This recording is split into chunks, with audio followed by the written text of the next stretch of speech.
viewers, thank you for tuning in to I have transitioned from gender dignity unique and equal to diversity dignified. I'm really thrilled to have with me Reverend Al Boyce. He is a Harvard graduate who has a really interesting program where he helps folks of faith who are in trouble before they get in trouble. And this is really relevant for our LGBT community as he identifies on the spectrum. And before I give off all his credentials, we're going to allow Al to introduce himself. So Al, in honor of tradition of my program, Diversity Dignified, would you mind introducing yourself to viewers in language that feels safe to you, any credits that you feel are important, and if you feel this is relevant and you're comfortable, your coming out and or transition story.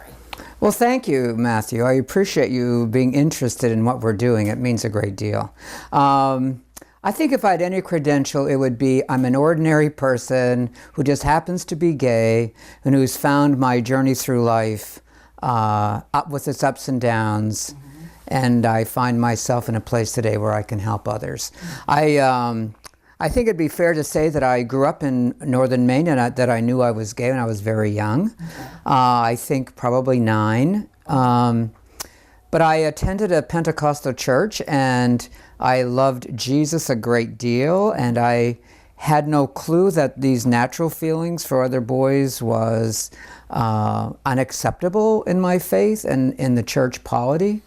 But when I did find out around age 11, through a conversation that my mom and dad were having about queers, I realized that it was really bad as a kid.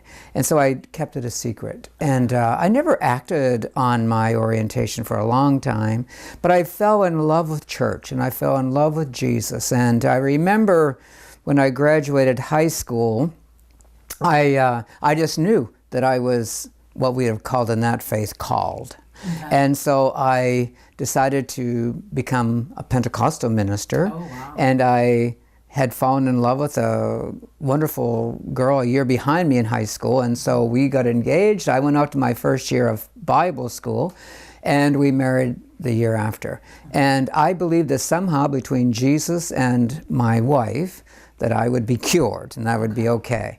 And that just wasn't to be. Can I ask if when you were getting married, did you think that in a way that you were thinking like, I'll be cured? Was that a conscious thought? Yeah, okay. It was definitely between Jesus and Anita, I will work through this. Okay. Yeah, that was my thought. It was something to be worked through, overcome, healed. Yeah, exactly. Okay. And I remember different episodes. When I finished Bible school, I graduated Bible school, I immediately entered ministry. I had an assistant minister position in Albany, New York, fundamentalist. Assemblies of God was the faith. And then I had my own parishes. I had 2 parishes after that I served. Okay. And in each of those, something would happen where someone would indicate that they thought I might be gay, and I was pretty incensed because I wasn't acting on it, right. And I really was fighting it. I really didn't want to be, and yet here I was. And eventually, the internal turmoil was so great that I accepted my sexuality, which was also, it also meant that I would lose my marriage, I would lose my career, because in that faith, in those days, it was considered demon possession if you were gay. Can I ask what the years were? What year? What year? Yeah. I came out in 1979. So it had only recently been taken off the books as a mental illness. Correct. Yeah. A few years before. And so for me, it just thrust me into a whole new way of being in the world. Sure. I moved to Boston and came out and fell in love and was happy for a long time. And then I just entered into the average, normal social life as a male in a same-sex relationship. And then I began drinking. Which is very normal in our community, certainly in the gay male community. In early days, we were safe in bars. And so for me, gosh, it was a long time before it became a problem. Sure. A long time. Okay. So you're a functional alcoholic. I was, yeah, and actually, I was an alcoholic for the first number of years. Okay. I normally, a couple of drinks out with friends, that was fine. At some point, it got more difficult. And job-wise, I began working at Harvard Medical School as a part of a research team. I thought I would never return to ministry again. But as it turns out, I was at a cocktail party, and someone asked about my journey, and so I shared with them my coming out and what that was like and how difficult that was. And I remember them saying, oh, you might, I remember telling them, oh, I will never stand behind any pulpit and tell anyone what they must believe about God to be theologically correct. So I thought that I would never find a church that would accept me because I just would never again dictate anyone's theological stance or required stance. So, oh, well, you might be comfortable as a Unitarian Universalist. And I had never heard about Unitarian Universalism. And so I began the research, and here I am. Not long after that. Explain that to viewers a little bit, what a Universalist Unitarian is. Oh, it would take me a while because that was a long, rich history. Okay. We go way back to the formation of the country. There were two denominations. Well, early people who formed the country early on were of Unitarian thought. In other words, that all religious traditions have value. Our country was founded on the rights of individual religious expression, and so that means if someone's a born-again Christian, they have rights as well as a Catholic, as well as a Buddhist, as well as an atheist. Everyone has that journey, and it's up to them to figure out what that is. Okay. And that really resonated with me. And so we have been around, people who signed the Declaration of Independence and the Bill of Rights were of many, some would say most, were all of Unitarian thought around this theology piece. But for me, I felt it was a safe place because they accepted gay people. The church was having gay ministers. And I didn't know what my theology was, but I kind of knew what it wasn't. Right. And it wasn't narrow-minded, and it wasn't only one way of thinking. That being said, I also loved God. And so when I looked to transfer, which you can only do once you're ordained, I sought to transfer to one of the UU schools, and one of those is Harvard. Harvard has a chair. It's had divinity school since almost the formation of the school, and many UU ministers were trained at Harvard, and so I was accepted there, and I went. And when I was done my program there, I accepted UU churches, and so I had my first church. I served a church while I was in school, and then I founded a church in Miami after. Oh, wow. And so that was a very good experience for me. I really felt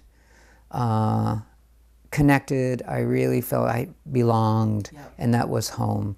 And my theology, when I finished Harvard, you have to go before the committee and they want to know what your theology is. And my theology was, I'm a humanist deist. I knew that Thomas Jefferson, Unitarian I should say, was a deist, believed that something put it up there. Yeah. And Ralph Waldo Emerson, who was had been a UU minister before he became a philosopher, and he was a humanist and believed in making the world a fair and just place, said, that fit me. That's what I'm going to do.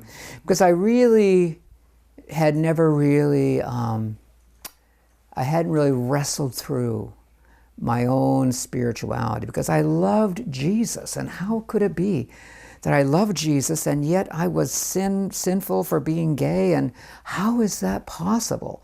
And so I was comfortable leaving it alone, and I did that for a long time. And so I became a UU minister. I served a parish in Miami that was very, very, very socially active, and so I was involved in congressional delegations to third world countries to facilitate social change and legislation, and served a parish, and it was really good. Along the way, though, I remember when Hurricane Andrew hit, I think in 1992, I remember drinking vodka all night. You know what I mean? Those little extra things, that's a little extreme, Al. But I was also going out and, socializing and cocktail parties. But eventually, alcohol became more dominant in my life, and to the point it was interrupting my life. And so that was very, very difficult. It was difficult as a gay man who had wrestled with doing the right thing for others and self. I grew up in Aroostook County where, my father would say hard work, willpower, determination. Sure. You can accomplish anything you want to accomplish. And in a lot of ways, people might look at my life and say, "Well, he's doing all right." Yeah. And I would say I attribute that to that work ethic Yes. that my dad gave. And so it's a part of my life. But then when alcohol came along and began to interrupt my life, it was really difficult because I just stop. Willpower, Right, hard work, right. determination. For God's sake, just stop it. Right. And Yeah. and I couldn't do it that way. And the more challenging piece was my individual faith, which as a minister I would say, it is your responsibility to work out what it is you believe about God, so that when the chips are down, your spiritual experience, your life will be meaningful and provide you the strength to endure and get through. And so I was bankrupt spiritually. I was doing good things. I was making a difference. My role, my job was making a difference, but the chips were down for me in my faith. My individual faith journey wasn't working for me because I hadn't really dealt with it well. Okay. Now, when you say you love Jesus, because I identify very much as a Christian, and viewers know if they've been watching the show, I will assert this, that I am, and I equally am transgender, and I love Jesus too. Can I ask, why would you think that he didn't love you? I mean, because he doesn't speak about homosexuality or transgender. That's all Leviticus, and I can also point out lots of things Leviticus says, including not to eat seafood. How did you come to terms with that? Well, of course, that is a longer conversation. Yeah. However, I'm happy to say, well, for me, it was the church expectation. It was a young person. The church was the authority. And so for me to question, I was taught as a child to question is a lack of faith. Yes. And so I think as a young person, I just blindly accepted the comments of authority figures. Right. You know what I mean? I didn't think for myself for a long time. Right. And I think the coming out process really helped me say, oh, well, now you've got to weigh this out. You've got to think this through. Because I knew in my heart, in my soul, I remember one time I had, ironically, I'd been called to a nearby community where I was serving a parish, and I was called by someone who wanted to talk to the minister. Now, and they were drinking. They were drunk, and their family member had contacted me, asked if I would go and meet with them. And I typically don't talk to people who are drinking, but I did. Yeah. And I'll never forget, he said to me, I might be a drunk, but you're a faggot. And here I am, a minister, and I am not practicing. And I was like, I said, oh my gosh. Yeah. So I remember going to the church I served, and I went to I just locked myself away in the sanctuary for 2 or 3 days. And when I was done, trying to figure out, I remember thinking, just maybe this is not so bad, Al. Maybe you've got to relook at this, rethink this. And that began the process of my coming to accept myself. Okay. And by doing that, I learned to believe that my faith shifted to the place that I believed in my deepest of heart that God loved me just as I was. And I needed to love myself. Yeah. And that began a process of not just coming out, but more so completely accepting my personhood. Absolutely. And it was very freeing. It was very freeing. Yeah. And then, of course, to go on living life and then to be imprisoned by alcohol, which is what happened to me, basically. All of that honesty and self-love and compassion for self went away because I then had to begin hiding alcohol abuse. So you went from one trait to something. I went from hiding who I was as a gay person to hiding being a drunk, so to speak. Right. Well, there's a lot of stigma around that. Yes. And so today it's a very, very different world. I'm grateful to say I live in complete gratitude today. Yes. Yeah. Now I'm going to assume that these experiences is what's sort of launching you this project that you have just begun. Is that correct? Yeah, actually, it's been in the works for a couple of years. Okay. But this began. Yeah. It began on Christmas Eve, the year 2000. I was serving a church in Plainfield, New Jersey. Wonderful, absolutely tremendous congregation. And I had one of these high-up pulpits, and I went to the pulpit drunk, Christmas Eve. Okay. Church seemed to be full of people. Ushers had to help me off off the pulpit. Oh, goodness. I never returned to my church. I never returned to the pulpit. I had a negotiated resignation. Yeah. And it was a very, very painful time. I bet. And the thing is, the issue that began happening then was that I went to the church leadership. I'm a Unitarian Universalist minister. I went to our Department of Ministry to say, oh gosh, I really need help, and can you help me? And we are one of the most, if not the most, compassionate, socially involved religious communities in the country. We go to the disenfranchised more than I think anyone does, and yet for our own clergy, we had no place. Like some major denominations will have a place for ministers to go for respite, or if they've had a crisis that they can go there. But I was in crisis, and there was no place for me to go, right? And it was like, oh my God, what am I going to do? So an Episcopal priest in town contacted me and said, Al, I heard about this group of psychologists who are also ministers, and they have a retreat place for ministers in crisis to go for X amount of days. I think when I went, it was 12 days. And so I was able to go. And while I was there, it just changed my life. And it was not just a spiritual retreat. It wasn't a place where I kind of go and roam around the grounds and contemplate my life and what had happened. It's much more structured. I met with psychologists and clergy and colleagues who understand where I was at. And at the end of those days, they shared with me their observations of my time there.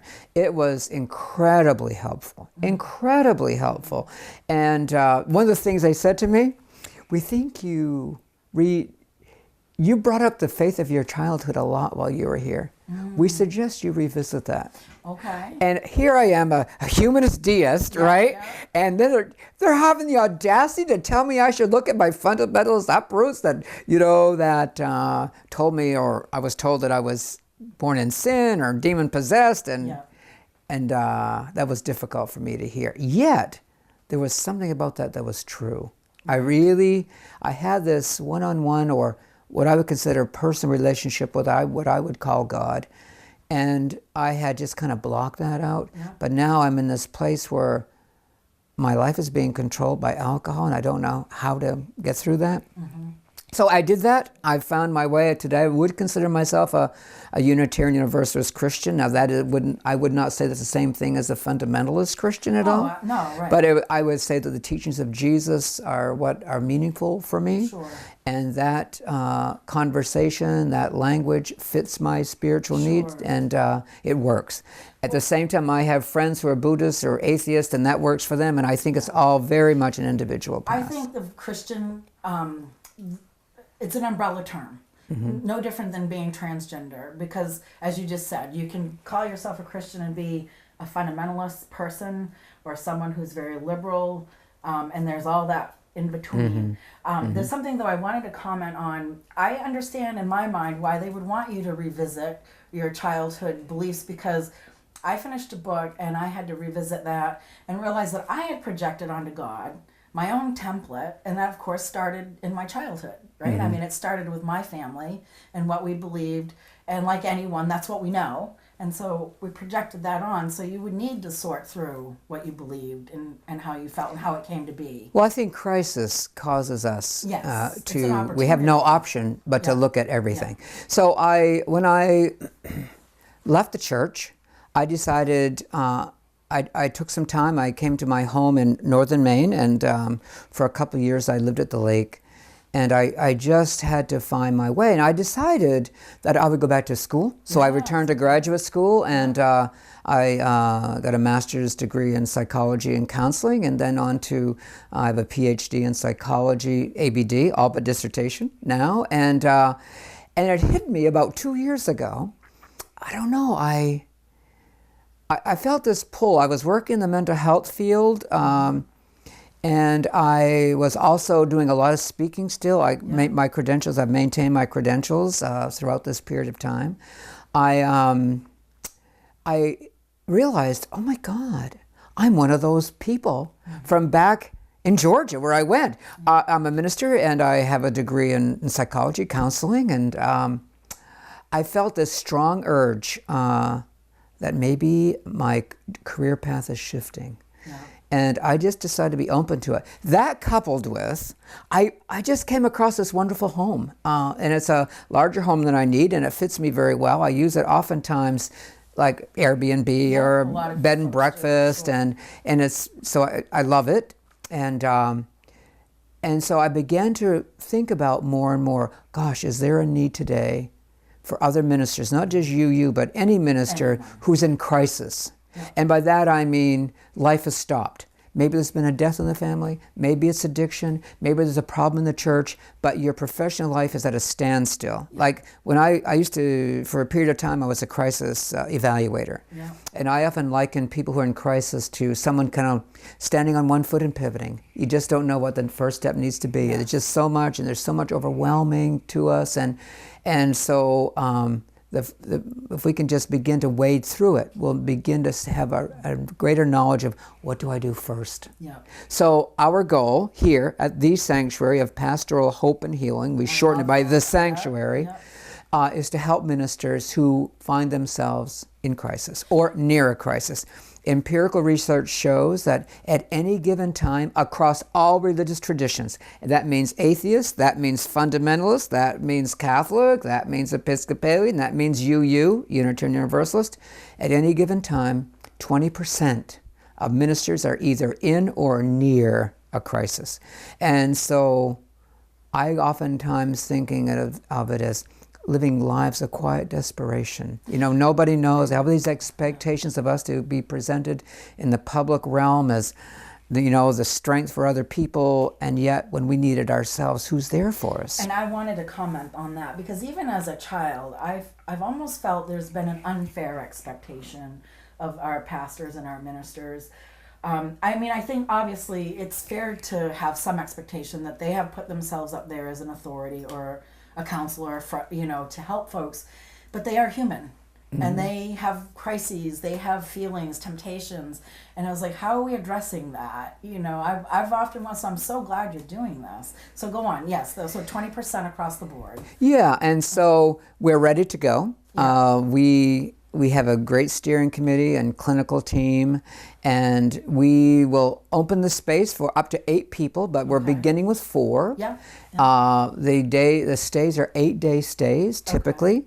We're looking at now of maybe doing the shortened ones, like 4 days or something like that for someone who may have a less than crisis. We're right now we're looking at, do we want to avert crisis? We want to avoid getting into that. Yes. We need a negotiable resignation, or I need to take off 2 years, but is there something going on in the minister's life today that they can address and go back to their lives? You know what I mean? Can I ask get a handle on it. Offering for support, whereas the other place you said there were psychologists and counselors? Where we have, we have the same here. Okay. We have psychologists and licensed clinicians who will meet. We will have group therapy, individual therapy. We have external things as well. For example, maybe art therapy, depending upon the need of the minister that's coming. It's very individually tailored. Well, there's going to be some very similar things, like everyone's going to do group therapy, everyone is going to do individualized therapy, but there will be downtime, quiet time, reflection time. So, because, you can just take this heavy-duty conversation for so long. And also, what we find, and the research is showing, that when people of similar struggle are together, they bond and they become support for each other. Yeah. And that's really the crux of what we're doing. And we're just providing an opportunity for that to happen with professional guidance and support. And so it's an 8-day stay. Yeah. Ministers will arrive typically on a Wednesday night and leave on a Thursday morning. Okay. But during those 8 days, they'll have a day or so that they can take some time and see the sights, or hang by the pool if it's summer, or just have some downtime. Now, are they allowed to leave the facility? Yeah, they are. Because they're not like suicidal or something. That's right. We would not be. We wouldn't be in the place where we could take people that are, in high needs like that at this point. Actively addicted, even. Or? Well, we could talk. We could be with someone who is struggling, but if they are, let's say that they just had a binge or something, and so we wouldn't want them to come drunk. They couldn't come intoxicated or anything like that. They would want to have stopped using. Yeah. and not in withdrawal place. Okay, yeah. right. Because that's a medical. Right, You're not exactly. addressing No, medical. we're not. Okay. We're grateful that we have a physician on our steering committee wonderful. of leadership, Okay, yeah. but we're not equipped to handle a medical emergency like that here at site, and nor are we equipped for forensics, so we wouldn't be Right. having anything. Anything legal. But who knows down the road, as we move along. But But you're right just now we're starting pretty off. focused, Yeah. yeah, individually. Okay. So one of the things, I'm drawing a blank now, but one of the things I was hoping that we could do would be to maybe tour your facility. Sure, Would that sure. be a doable thing? Yeah, I'm happy to show it to you. We will use the house primarily initially. Yeah. There's a couple of outbuildings which would now require us to do a capital campaign, and so we're kind of looking at that. Sure. So we're pretty excited about it. Yeah, there's a lot. And so I'll just roam you through, and you'll just ask as you will. And so I'll show you a couple of bedrooms where people would sleep, and we'll show you the common areas where we would be having group therapy, individualized therapy. This room here that we're meeting in is the sunroom of the home, and there's doors for privacy on this, and this would be one of those places where people might have one-on-one therapy with a clinician. And I can guide you through now if you would like to. So Matthew, this is one of our larger spaces. As you'll notice the house is over 200 years old, and so we happen to love old. Yeah. And so we just kind of blended this, and so this room is a large room, about 1,200 or 1,400 square feet. And this would be where one of our group therapy sessions might be. And so it's a very comfortable and private space. Sure. And so, and sometimes when we'll have a fundraising concert or a poetry reading or something, this space becomes wider and we move things around to give us that ample space. And so, we had envisioned that this would be a very comfortable place for someone just to come hang out, relax, and also have intimate conversations that are very sensitive, but very at the great. same time, a space that people feel comfortable and welcomed. Oh, I think it's a great space. I'll let you lead in. Okay. Yep.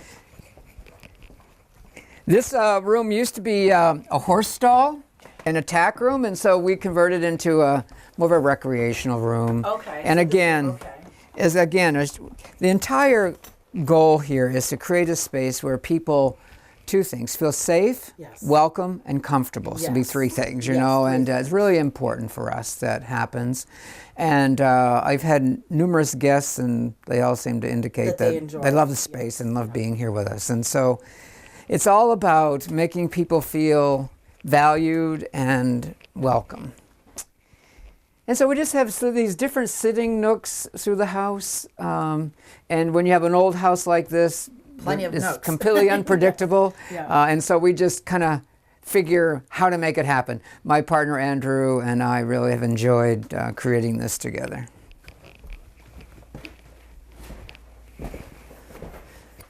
And so the kitchen, we will definitely invite people to be at home. We want to create this as a homey environment. This is not a sterile institutional location. Would the meals be made for them, or would there be sort of a communal meal? The meals will be made for them, but they also have the opportunity of coming and helping and participating. And sometimes good therapy takes place while you're making a spaghetti sauce. You know that, right? It's a good meal. Yes. Yeah. But the thing is, I remember. This is a very painful place to be. Yeah. A minister going into crisis. It's not just losing your job, but it's your calling. It's your sense of identity, who you are as a person. And to think it can be gone like that. Yeah. And so here I remember for me, a lot of it was based on shame and embarrassment. And so it's really important that the minister feels completely in a confidential setting. That they need to know they're safe here and that we'll maintain that safety. And so HIPAA is big for us, and that we'll maintain that. And I talk a lot about that on my show. Safety isn't just physical. Mm-hmm. It's that look in an eye, when someone's not respecting you, those are safety issues. Your confidentiality being violated. That's a safety issue. Absolutely, So so this if I were would to, be where you make the meals. Is this where we're going? well, this is where one place we have the sunroom where we were sitting earlier, Yeah. and that will be, depending upon the time of the year. We have a terrace and lots of outdoor comfortable furniture with the pool. So Yeah. in the summer we'll be doing a lot of meals out Sure. there, and there's going to be a lot of flexibility. Sure, If someone wants to have their coffee out there in the morning, it'd be great. cares? Yeah. Or they can sit by the fire in the house Yeah. if they want. Okay. So it's sort of structured, but there's some room for flexibility. Yeah, it's all about the individual need and desire. Yes. So if some people they're kind of shy and they don't want to participate much at first, that's fine. Yeah, If somebody else, they're more comfortable jumping in and having a conversation about difficult things while they're making lunch with you, that's fine That's too. even- Yeah. And these are other meeting rooms. So the dining room, we will have meals primarily in the dining room, but there may be times that we'll use this for a group session depending upon Sure. what we feel and what we need. Our living room is here, and again, this is a great spot for individual or group sessions. Again, private space. And so we have that opportunity for all of these spaces to do that.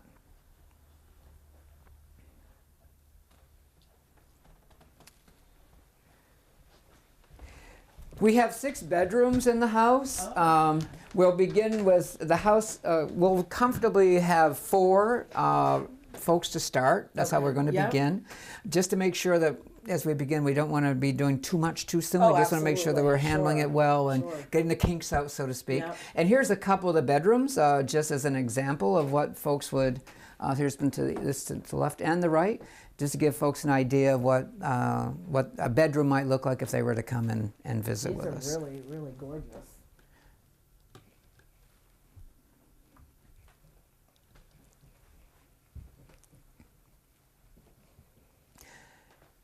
Well, and it's really important too, we think, that when people come, if we can make it as comfortable for them as possible and that their personal space is relaxing and welcoming. Yeah. So we really do our very best with the limitations that we have, Sure. to help people out Yeah. as far as if they're going to have heavy duty conversations, the least we can do is make their A space nice comfort as comfortable as we can. Yes, Yeah. that's important. And do they all have their own individual rooms? No Yes, one's everyone sharing has a room? no Okay. shared, Yeah, no private shared rooms only. And of course, the grounds are pretty have been pretty well manicured and present fairly well. We've just enjoyed a beautiful tour of Al's home that he's opened up, the sanctuary. And while we were touring, a thought occurred to me. I kind of wanted to go back to when you were 11. And when you did come out, sort of the reception you got with your family, your friends, that sort of thing, if you wouldn't mind. Sure. Well, I came out at 27. Okay, So it took right. me a lot of years beyond age 11. But when I did, it was very difficult, extremely difficult. My parents really didn't want me to bring anybody home. Okay. And they really preferred that I get over this and not be around much until I was over it. And of course, I never got over it. Absolutely. And I love my siblings, and I know they love me, but they really couldn't deal with this either. Okay. So that was in my 20s. Now, were But you- 20 years later, that was all different. It was Okay. all different. My mom and dad welcomed me home. They eventually came to love my spouse. My siblings, some of them they love me. They just love the person, but not the being What is gay. it? Love the sinner, hate the sin. I hated to say that, but mentality? yeah. Yes, right. But today, though, as we look back, so many years have gone by. And I just think we look at the long view of life. I'm a father, when I married, I had a son the second year of that marriage, and now my son is grown, and I have 5 grandchildren, and very bonded. My son completely embraces me. He grew up with me being a gay dad in an era of time when that wasn't popular. Yeah. And today I'm very close to my grandchildren. They come here and hang out with me, and it's just been a wonderful journey. As well as I look at the long view, and I look at the view that I've transitioned speaking of transitions, my transition was theological. Sure. I went from this very one way of seeing my place in the world to finding, and then to a place that was safe, Yep.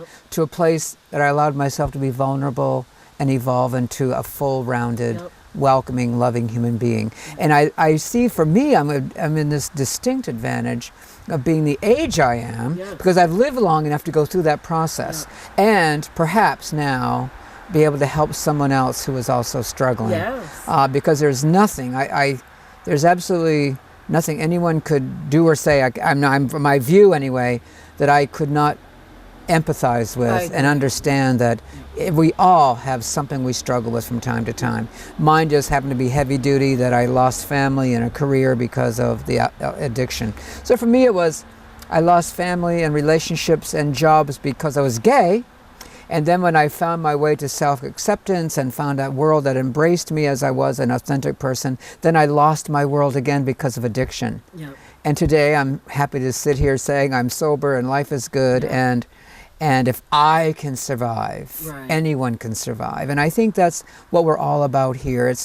We like to think our home is beautiful and the space is great and the model is good, but it's really about this human being and the team of human beings helping someone else to say, you're okay, you're going to get through this, you're not alone.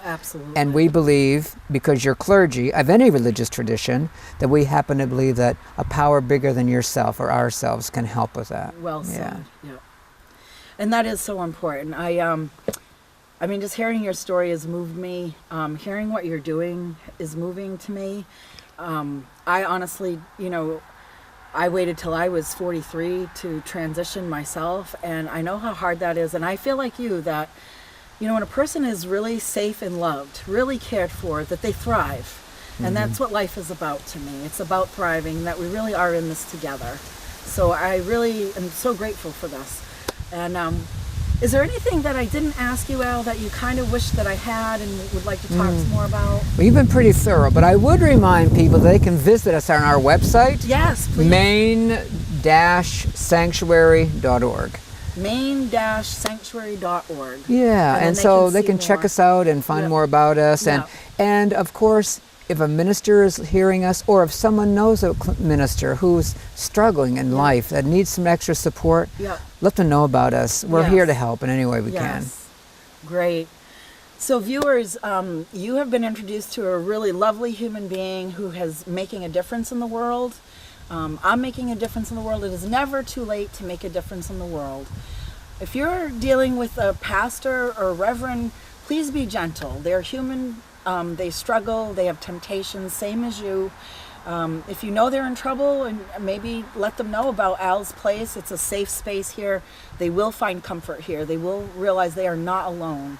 Viewers, I thank you so much for tuning in to Diversity Dignified, and we will see you next month.